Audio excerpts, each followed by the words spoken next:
Labadiena ir sveiki atvykę į šios dienos pokalbį. Šiandien yra kovo 9 diena. Manęs ilgą laiką prašė pažiūrėti ir įsigilinti į Pfizer maisto ir vaistų administravimo dokumentus, kurie buvo išleisti patenkinant informacijos laisvės nurodymą. Ir tikrai užtrunka laiko suvokti, kasgi ten parašyta, ir aš nesakau, kad aš jau viską supratau, bet aš jums parodysiu, kokią informaciją turiu, ir atrodo, kad per pirmus 3 mėnesius buvo užfiksuoti 42 000 šalutinio poveikio ir 1223 mirties atvejų po Pfizer vakcinos rinkodaros.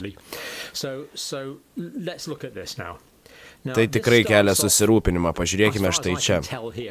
Mano nuomonė, viskas prasideda nuo visuomenės sveikatos ir medicinos profesionalų skaidrumo grupės.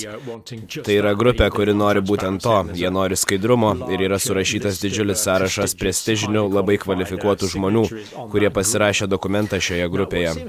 Atsitiko taip, kad jie pateikė šį informacijos laisvumo įstatymo pageidavimą, įtraukdami advokatus, ir šie dokumentai dabar yra viešajame domene, ir visi jie yra šioje interneto svetainėje.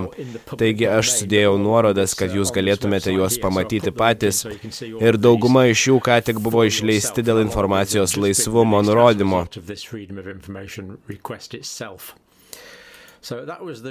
Taigi tai buvo nurodymas. Ir aš manau, kad čia yra prašymas teismui, aš tiksliai nežinau, tačiau ganėtinai aišku yra tai. Jungtinių valstijų apylinkės teismas veikiantis šiaurinėje Teksaso apylinkėje. Ir čia yra nurodomas ieškovas, kuris, kaip suprantu, yra visuomenės sveikatos ir medicinos profesionalų skaidrumo grupė. Ieškinys yra pateiktas prieš Maisto ir vaistų administravimo organizaciją, ir teisėjas nurodė, kad Maisto ir vaistų administravimo organizacija, kuri atlieka gamybą, turi pateikti išrašus kiekvieną pirmą darbo dieną naujojo mėnesio metu, o ne kas mėnesį.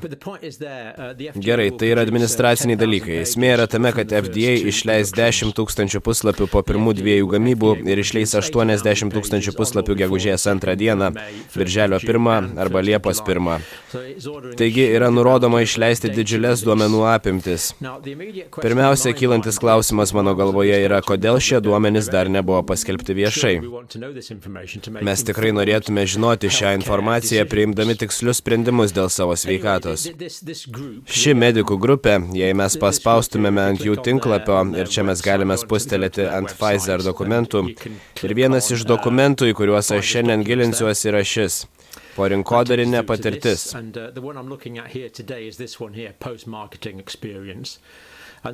Visi šie dokumentai dabar yra laisvai atsisiunčiami dėl šio tinklapio, ir tai yra puiku.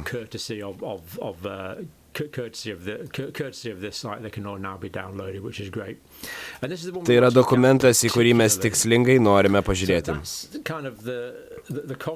Štai čia ir iškyla visos iki šiol buvusios istorijos sunkumas, kodėl buvo taip sunku gauti šią informaciją. Prireikia net nurodymų teismui. Juk mes kalbame apie sveikatos problemą, tai turėtų būtinai būti viešame domene pateikiama informacija nuo pat pradžios tam, kad žmonės galėtų žinoti visą informaciją. Taigi, čia yra grupė ir visi kiti dalykai, kuriuos jums jau parodžiau, ir štai yra teismo nurodymas. Taigi, šiuos dokumentus galite parsisiųsti patys. Šis parsisiųsti leidžiamų dokumentų sąrašas, kaip mes ir sakėme, yra didelis. Dokumentas, į kurį mes žiūrime, yra štai šis. Iš jo ateina didžioji dalis šios informacijos, ir tai buvo iš pradžių konfidenciali Pfizer informacija iki tol, kol šis dokumentas buvo išleistas. Ir tai yra gana išsamus dokumentas, ir aš privalau pasakyti, kad tai nėra labai lengvai perskaitomas dokumentas. Jame yra labai daug sutrumpinimų, jie pateikia jų sąrašą. Atlikta kaupiamoji šalutinių poveikių analizė, taigi viską sudėjus kartu, tai yra po įgaliojimo pateikiama analizė, po rinkodaros, po skubaus Pfizer vakcinos įgaliojimo. Kaip ir sakiau, galite pažiūrėti patys. Taigi, čia yra po įgaliojimo pateikiami išrašai, bet viskas pateikiama nuo labai ankstyvos stadijos, gruodžio 1 dienos, 2020 metais. Ir žinoma, Pfizer tuo metu dar nebuvo patvirtinta. Nemanau, kad ji buvo JAV iki gruodžio 11 dienos. Analizė pateikiama iki vasario 28 dienos. Taigi 3 mėnesiai daugiausia. Per tą laiką užfiksuoti 42 086 atvejai, kai kurie iš jų mediciniškai patvirtinti, kiti nemediciniškai patvirtinti, bet tai yra duomenys 42 086 šalutinio poveikio atvejai. Būtų buvę gerai žinoti apie tai tuo metu, ar ne?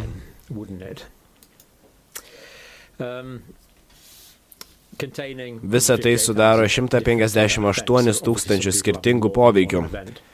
Taigi, akivaizdu, kai kurie iš žmonių patyrė daugiau nei vieną šalutinį poveikį. Daugiausia atvejų gauta iš JAV, taip pat iš Jungtinės karalystės, Italijos, Vokietijos, Prancūzijos, Portugalijos, Ispanijos ir 53 kitų valstybių. Taigi, tai visai stebinantis postmarketinginis duomenų surinkimas. Žinoma, mes dabar turėtumėme paimti šios skaičius ir 1223 su tuo susijusias mirtis ir 42 000 susijusius šalutinio poveikio atvejus ir susijęti visą tai su išduotomis vakcinomis. Tačiau, čia yra dalis, kurioje nagrinėjamos išduotos vakcinos ir man atrodo, jog visa tai yra redaguota. Jeigu tai yra redaguota, kodėlgi jie norėtų redaguoti šią informaciją? Tai reiškia, jog mes galėtumėme surasti procentus žmonių, kurie patyrė šalutinius poveikius ir procentus žmonių, kurie mirė nuo vakcinacijos, bet negalime, nes mes iš tikrųjų nežinome, kiek vakcinų buvo išduota. Taigi, kodėl jie nori redaguoti šią informaciją? Kodėlgi mes negalime apskaičiuoti šių procentų? Nebent aš klystu ir tai reiškia kažką kito, bet mano nuomonė tai reiškia redagavimą. Pataisykite mane, jei klystu. Nuo gruodžio 11 dienos 2020 metų Pfizer vakcina tapo prieinama JAV dėl skubaus naudojimo įgaliojimo, kurį mes nagrinėjame šiandienos pavyzdyje. Paskutinis pritarimas nebuvo duotas iki rugpjūčio 21 dienos ir tuo metu Janet Woodcock, vykdomoji FDA komisarė, pasisakė štai ką. Visa tai yra sudėta tame pačiame puslapyje, pažiūrėkite patys, yra nuoroda. Milijonai žmonių jau saugiai gavo COVID-19 vakciną. Mes suprantame, kad FDA pritarimas šiai vakcinai dabar duos papildomą pasitikėjimo eiti vakcinuotis.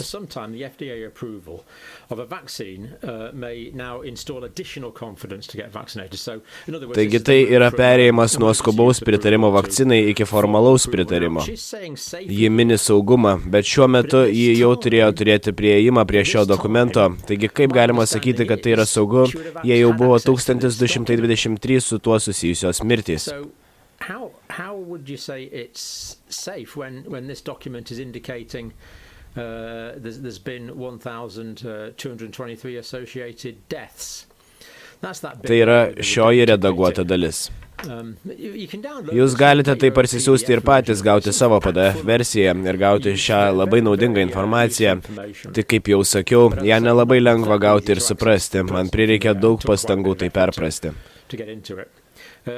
Šiandienos pasiekimas, taip yra kalbama apie rugpjūčio 21 dieną, mus vienu žingsniu priartino prie šios pandemijos kurso pakeitimo JAV. Taigi, rugpjūčio 21 dieną. Ir atminkime, kad šie duomenys, į kuriuos mes dabar žiūrime, tęsiasi tik iki vasario galo, 28 dienos.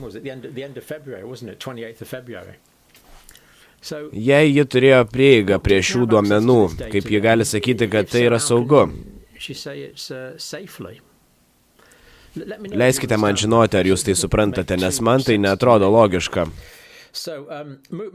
Einant toliau nuo šio Janet Woodcock pasisakymo apie saugumą, eikime prie šalutinių poveikių užfiksuotų iki vasario 28 dienos. Taigi tai yra kovas, balandis, gegužė, birželis, liepa arba 6 mėnesiai prieš. Ir žinoma, šio laikotarpio duomenys dar nėra išleisti. Kaip matėme, duomenys bus išleisti blokais.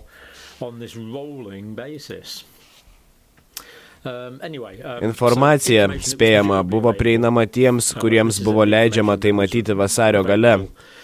Taigi šie skaičiai yra didesni arba lygus už 2 procentus šalutinių poveikių atvejų, kai įprasti sutrikimai ir administracinės vietos sąlygos sudarė 51 000 šalutinio poveikio atvejų.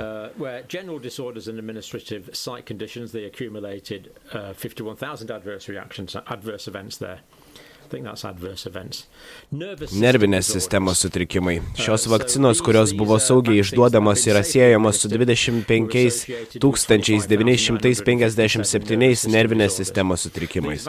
Šios vakcinos, kurios buvo saugiai išduodamos pagal FDA pasisakymą, buvo susijusios su 17 283 su raumenimis ir kaulais susijusių šalutinių poveikių.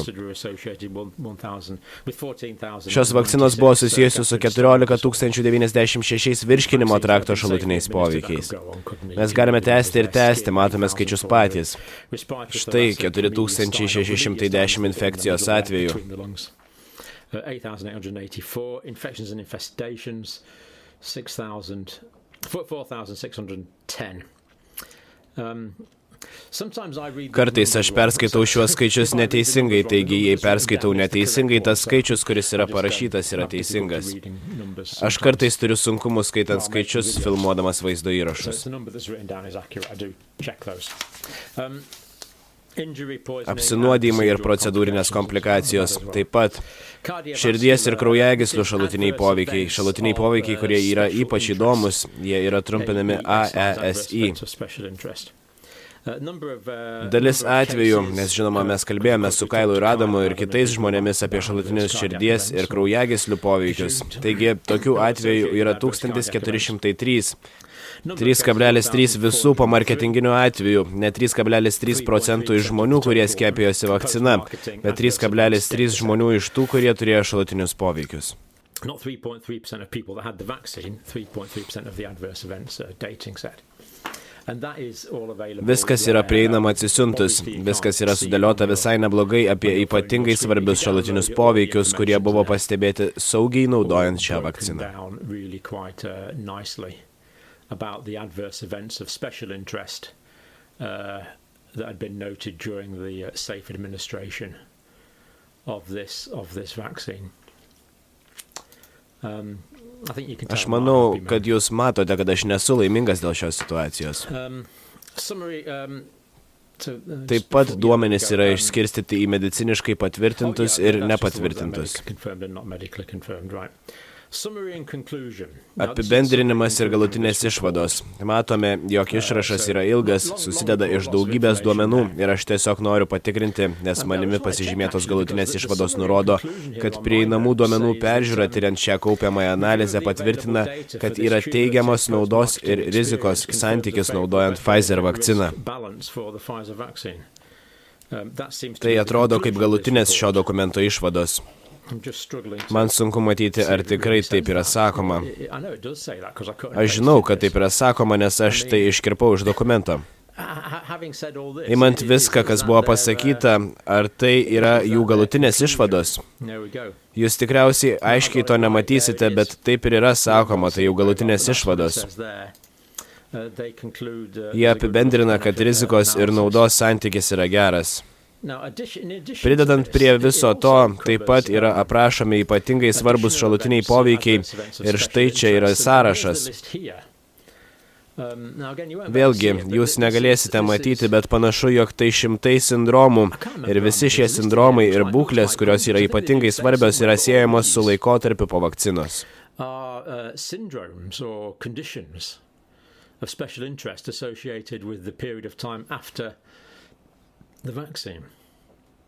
Reikia paminėti, kad kai kurie iš šių sindromų pasitaikė tik kartą ar kelis kartus, mes nežinome, bet tai yra labai ilgas medicininių ligų sąrašas ir vėlgi aš nežinojau apie visą tai iki tol, kol visą tai perskaičiau ir net dabar aš nepilnai žinau, ką daugelis iš šių būklių reiškia.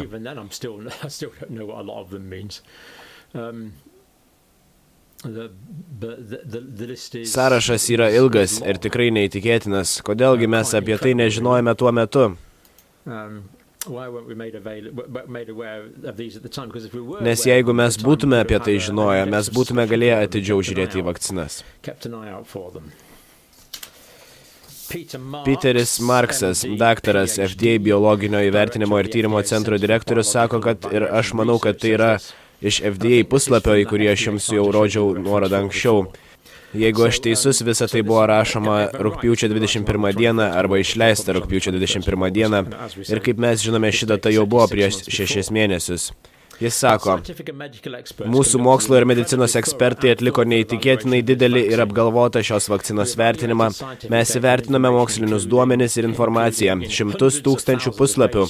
Atrodo, kad jie viską peržiūrėjo.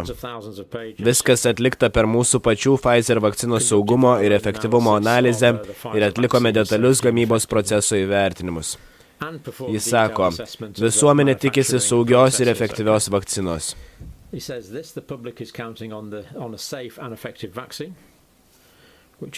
Nors dabar atrodo, kad ši vakcina nebuvo tokia saugi, kokią mes buvome priversti manyti, kad ji yra. Visuomenė ir medicinos bendruomenė gali būti rami. Ar galime mes likti ramus? Kad net jei mes taip staigiai patvirtiname šią vakciną, ji pilnai išlaiko aukštus standartus skirtus vakcinoms JAV. Taigi jie sako, kad vakcinos tarp gruodžio 11 dienos, kai vakcinos buvo pirmą išduotos skubiam naudojimui, ir šio išrašo, kuris išėjo rugpjūčio 21 dieną, milijonai dozių buvo saugiai išduotos.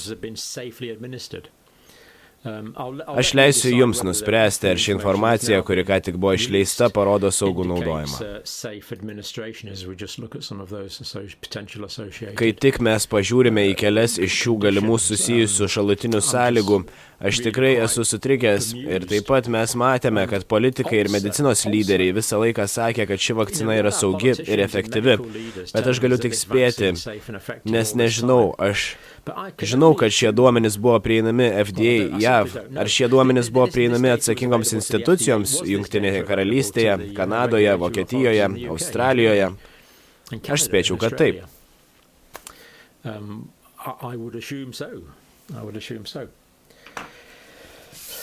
Galiausiai, ar tai pakeitė šios vakcinos rizikos ir naudos analizę lyginant su kitomis sąlygomis? Na, Austrija. Štai jų atsakinga ministrė, aukšta politikė Austrijoje. Privalomos skiepijimo įstatymas išleistas sausį galioja nuo ankstyvo vasario.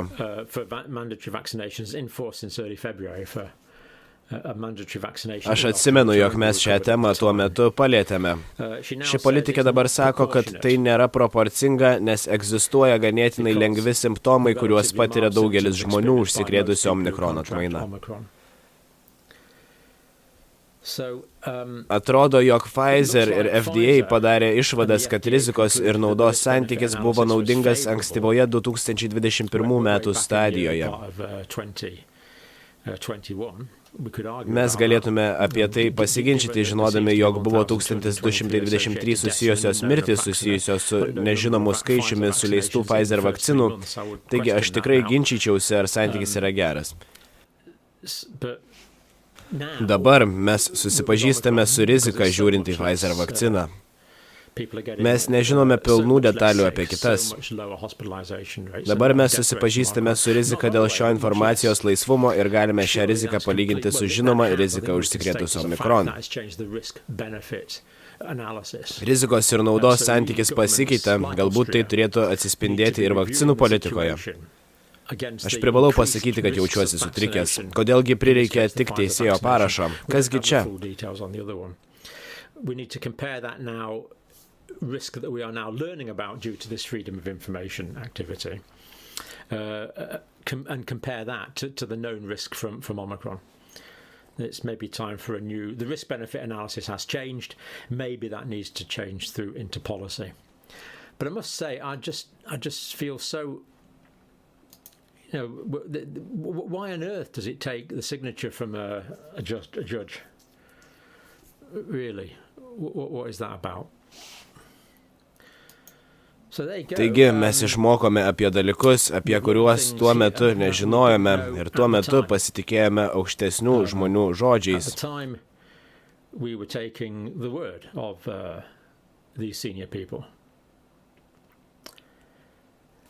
Dar vienas dalykas apie tai yra tai, jog visuotinė žiniasklaida visiškai šios temos neapsiėmė. Aš būčiau manęs, kad tai yra visiškas skandalas, praktiškai lygus Watergate skandalui arba dar kokiam kitam skandalui, kuris vyksta kiekvieno iš mūsų šalyse. Neatrodo, jog žiniasklaida tuo apsiėmė. Žinoma, visi dabar yra susidomėję karu, bet juk vis dar yra pakankamai protinių pajėgumų šiose šalyse užduoti reikiamus ir tikslius klausimus. Aš manyčiau, bet visuotinė žiniasklaida to neužsiema, bent jau kiek aš matau. Taigi, mes esame čia. Štai tokia situacija dabar. Galima ginčytis, kad labai daug žmonių miršta nuo koronaviruso. Žinoma, bet buvo laikai, aš to užsimu 40 metų, aš mokiau, bet aš atlikau daug klinikinių slaugos darbų ilgą laiką ir šiuo metu tuo vėl užsiimu.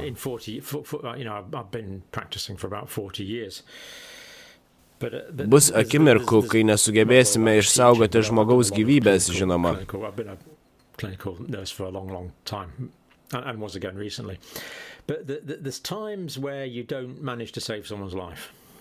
Ir tai yra suprantama, nes vyrai ir moteris yra mirtingi. Žinoma, kad taip yra, net vaikai kartais miršta, tai nutinka. Bet jei tai yra kažkas, ką aš sukėliau, tai jau visai kitas dalykas. Ir buvo momentų, kai aš reflektuodavau apie intervencijas, kurias atlikau ir pamaniau, kad tai, ką dariau, tikriausiai pagreitino žmogaus mirtį. Tikriausiai tai dariau dėl visiškai teisingų priežasčių, bent jau taip tikiuosi, ir yra momentų, kai tai yra leistina. Come to consider that perhaps accelerated someone's death. Now, I was probably doing that for the absolutely right reasons, I would hope. And there are times where it's acceptable. Kartais mes duodame nepagydomiems pacientams nuskausminamuosius, žinodami, kad tai gali pagreitinti jų mirtį, bet tai gali būti leistina dėl geresnės gyvenimo kokybės. Daryti kažką, kas pakenkia žmonėms, kurie kitu atveju būtų sveiki. Galima manyti, jog tai yra fundamentalus Hipokrato idėjos pažeidimas, kad pirmiausiai reikia nežaloti. Atrodo, kad mes kaip tik tą žalą ir padarėme. Kiek mes žinome, mūsų valdžios pareigūnai vis dar sako, kad rizikos ir naudos santykis yra geras, bet mes galėtume ginčytis, mes galėtume kalbėti apie praeitį ir apie delta atmainą, bet kalbant apie Omikron, rizikos ir naudos santykis pasikeitė ir tikėkime, tai prieis iki politikos pakeitimų.